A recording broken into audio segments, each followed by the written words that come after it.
Hello guys, আমি ভালো, আশা করি আপনারা ভালো। তোরা লইয়া দাঁড়া যখন সকাল দেখাই সকাল ঘুম থেকে উঠিয়ে দেখি ক্যাম্পের অবস্থা নাই। কারণ কালকে রাত্রেবেলা বাতাস দিয়া পুরা ক্যাম্পের গাছের পাতা পুড়িয়ে অবস্থায় নাই।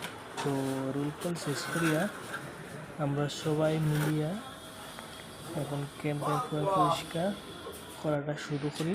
এই রিটার্ন ট্রান্সফার যাবই আৰু আমরা কিরকম ডিউটি আৰু খামদাৰিটো আৰু কৰি আছে তেনে চলি আছে এইটো। তো দেখুন কীরকম কাজ করে ক্যাম্পে। তো পরিষ্কার রাখাটা আমরা খুব দরকার।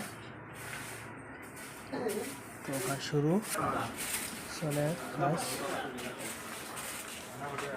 দেখতে থাকুন, সাথে থাকুন, আশা করিয়া ভালো লাগবো।